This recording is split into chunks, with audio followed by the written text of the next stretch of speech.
प्रतियोगी परीक्षाओं की तैयारी करने वाले सभी संघर्षशील साथियों का तहे दिल से स्वागत है। मैं हूं आपका अपना दोस्त और आपका होस्ट मनोहर सोनी।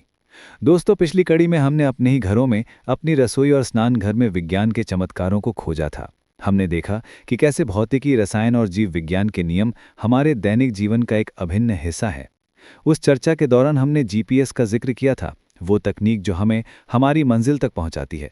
और मैंने आपसे एक सवाल पूछा था, ये जीपीएस काम कैसे करता है। इसका जवाब हमें आसमान की ओर ले जाता है, उन टिमटिमाते तारों के बीच जिन्हें हम इंसान ने वहां भेजा है। जी हाँ, मैं बात कर रहा हूं उपग्रहों या सैटेलाइट्स की। आज हम अपनी जिज्ञासा की उड़ान को पृथ्वी के वायुमंडल से भी ऊपर ले जाने वाले हैं। आज हम धरती के गुरुत्वाकर्षण की जंजीरों को तोड़कर अनंत अंतरिक्ष की गहराइयों में गोता लगाएंगे। ये यात्रा है मानव के उस सपने की जो उसने हजारों साल पहले रात के साफ आसमान को देखकर बुना था, सितारों तक पहुंचने का सपना। ये कहानी है उस विज्ञान की जिसने इस सपने को हकीकत में बदला। और सबसे बढ़कर ये कहानी है हमारे देश के गौरव की, हमारे इसरो की। ये उन महान वैज्ञानिकों की कहानी है जिन्होंने साइकिल और बैलगाड़ी पर रॉकेट के हिस्से ढोकर एक ऐसे सफ़र की शुरुआत की जिसने आज भारत को दुनिया के सबसे शक्तिशाली अंतरिक्ष शक्तियों में से एक बना दिया है। आज हम चंद्रयान के चांद पर लहराते तिरंगे की कहानी सुनेंगे, मंगलयान के किफ़ायती सफ़र पर गर्व करेंगे और गगनयान के साथ अंतरिक्ष में भारत के पहले कदम की तैयारी करेंगे। यह अध्याय केवल आपकी परीक्षाओं के लिए महत्वपूर्ण तथ्यों और आंकड़ों का संग्रह नहीं है, बल्कि ये आपके अंदर गर्व, प्रेरणा और वैज्ञानिक सोच की एक नई ज्वाला जलाएगा। तो अपनी सीट बेल्ट बांध लीजिए, काउंटडाउन शुरू होने वाला है और मेरे साथ चलिए उपग्रह, अंतरिक्ष विज्ञान और इसरो के इस गौरवशाली और रोमांचक मिशन पर। भाग 1, अंतरिक्ष विज्ञान की वर्णमाला, the basics of space science. दोस्तों, इससे पहले कि हम इसरो के बड़े बड़े मिशनों की बात करें, ये ज़रूरी है कि हम कुछ बुनियादी सिद्धांतों को समझ लें। ये वो नींव है जिस पर अंतरिक्ष विज्ञान की पूरी इमारत खड़ी है। उपग्रह क्या है? बहुत ही सरल शब्दों में, कोई भी वस्तु जो किसी दूसरी बड़ी वस्तु के चारों ओर एक निश्चित कक्षा में चक्कर लगाती है, उसे उपग्रह कहते हैं। प्राकृतिक उपग्रह ये प्रकृति द्वारा बनाए गए हैं, जैसे चंद्रमा पृथ्वी का एकमात्र प्राकृतिक उपग्रह है। पृथ्वी, बृहस्पति और अन्य ग्रह सूर्य के प्राकृतिक उपग्रह हैं। कृत्रिम उपग्रह ये मानव द्वारा बनाए गए और अंतरिक्ष में भेजे गए उपकरण हैं जो पृथ्वी या किसी अन्य खगोलीय पिंड की परिक्रमा करते हैं। हमारा आज का पूरा ध्यान इन्हीं कृत्रिम उपग्रहों पर रहेगा। ये अंतरिक्ष में हमारी आँख, कान और मस्तिष्क की तरह काम करते हैं। लॉन्च का विज्ञान, पृथ्वी के गुरुत्वाकर्षण को चुनौती। हमने उपग्रह तो बना लिया, लेकिन उसे अंतरिक्ष में भेजें कैसे? यहाँ हमारे सामने सबसे बड़ा विलन खड़ा होता है, पृथ्वी का गुरुत्वाकर्षण या ग्रेविटी। किसी भी चीज़ को अंतरिक्ष में भेजने के लिए हमें इस गुरुत्वाकर्षण के खिंचाव से पार पाना होगा। यहाँ दो महत्वपूर्ण शब्द आते हैं जो परीक्षाओं में अक्सर पूछे जाते हैं। पलायन वेग, एस्केप वेलोसिटी, ये वो न्यूनतम गति है जिससे किसी वस्तु को पृथ्वी की सतह से ऊपर की ओर फेंकने पर वो पृथ्वी के गुरुत्वाकर्षण क्षेत्र को हमेशा के लिए पार कर जाती है और कभी वापस नहीं लौटती। पृथ्वी के लिए इसका मान लगभग 11.2 किलोमीटर प्रति सेकंड है। सोचकर देखिए, एक सेकंड में 11.2 किलोमीटर। अगर कोई रॉकेट इस गति से या इससे ज़्यादा गति से सीधा ऊपर जाए तो वो हमेशा के लिए अंतरिक्ष में चला जाएगा। कक्षीय वेग, लेकिन हमें हमेशा उपग्रह को भगाना नहीं होता, हमें उसे पृथ्वी के चारों ओर एक कक्षा में स्थापित करना होता है। इसके लिए उसे एक निश्चित ऊंचाई पर एक निश्चित क्षैतिज गति देनी पड़ती है। इसी गति को कक्षीय वेग कहते हैं। इस गति पर उपग्रह का आगे जाने का प्रयास और पृथ्वी का उसे नीचे खींचने का प्रयास एक संतुलन बना लेते हैं और वो लगातार पृथ्वी के चारों ओर गिरता रहता है, जिसे हम परिक्रमा कहते हैं। इन गतियों को प्राप्त करने के लिए हम जिन शक्तिशाली इंजनों का उपयोग करते हैं उन्हें प्रक्षेपण यान या सामान्य भाषा में रॉकेट कहते हैं। ये बहुचरणी होते हैं, यानी इनका हर हिस्सा ईंधन खत्म होने पर अलग होता जाता है ताकि रॉकेट हल्का हो जाए और तेजी से ऊपर जा सके। भाग 2, अंतरिक्ष की पार्किंग लॉट्स, उपग्रहों की कक्षाएं यानी ऑर्बिट्स। एक बार उपग्रह अंतरिक्ष में पहुंच जाए तो उसे कहां पार्क करना है, ये इस बात पर निर्भर करता है कि उस उपग्रह का काम क्या है। अंतरिक्ष में ये पार्किंग लॉट्स ही कक्षाएं यानी ऑर्बिट्स कहलाती हैं। मुख्य रूप से 3 प्रकार की कक्षाएं होती हैं। पहला, निम्न भूकक्षा यानी लो अर्थ ऑर्बिट। ऊंचाई पृथ्वी की सतह से 160 से 2000 किलोमीटर ऊपर। विशेषता, इस कक्षा में उपग्रह बहुत तेजी से घूमते हैं। वे लगभग 90 मिनट में पृथ्वी का एक चक्कर पूरा कर लेते हैं। इसका मतलब है कि वो किसी एक जगह के ऊपर ज्यादा देर नहीं टिकते। उपयोग, पृथ्वी अवलोकन, जासूसी उपग्रह, मौसम की निगरानी और मैपिंग करने वाले उपग्रह एलईयू में रखे जाते हैं ताकि वे पृथ्वी की हाई रेजोल्यूशन तस्वीरें ले सकें। अंतर्राष्ट्रीय अंतरिक्ष स्टेशन यानी इंटरनेशनल स्पेस स्टेशन ये भी एलईओ में ही स्थित है। सैटेलाइट इंटरनेट, स्पेसएक्स का स्टारलिंक जैसे प्रोजेक्ट हजारों छोटे उपग्रहों को एलईओ में स्थापित कर रहे हैं ताकि दुनिया भर में तेज इंटरनेट प्रदान किया जा सके। दूसरा है मध्यम भूकक्षा यानी मीडियम अर्थ ऑर्बिट। ऊंचाई एलईओ और जीईओ के बीच लगभग 2000 से 35,786 किलोमीटर तक।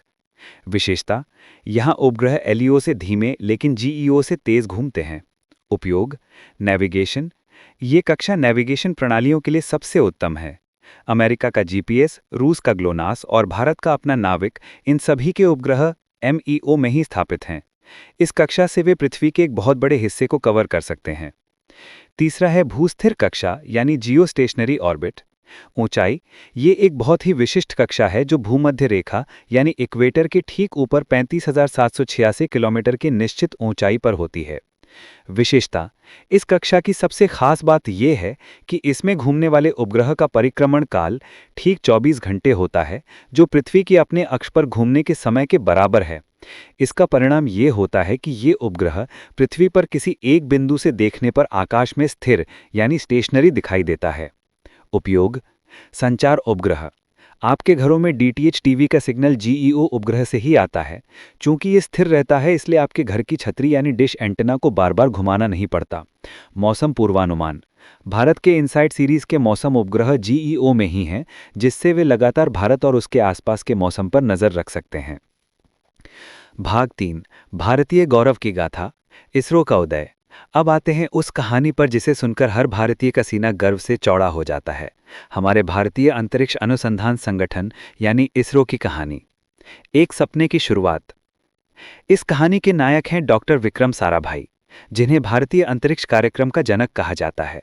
उन्होंने सपना देखा कि भारत भी अंतरिक्ष तकनीक में आत्मनिर्भर बने और इस तकनीक का उपयोग आम आदमी के जीवन को बेहतर बनाने के लिए करे। शुरुआत बहुत साधारण थी। 1963 में केरल के तुम्बा गांव से भारत का पहला साउंडिंग रॉकेट लॉन्च किया गया। कहते हैं तब रॉकेट के हिस्सों को लॉन्च पैड तक ले जाने के लिए साइकिल और बैलगाड़ी का इस्तेमाल किया गया था।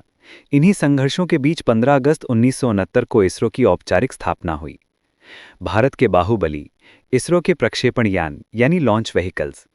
इसरो की सफलता की कहानी उसके शक्तिशाली और भरोसेमंद प्रक्षेपण यानों के बिना अधूरी है। ये एक क्रमिक विकास की कहानी है। पहला है एसएलवी, ये इसरो का पहला प्रायोगिक प्रक्षेपण यान था। 1980 में SLV-3 ने रोहिणी उपग्रह को कक्षा में सफलतापूर्वक स्थापित किया।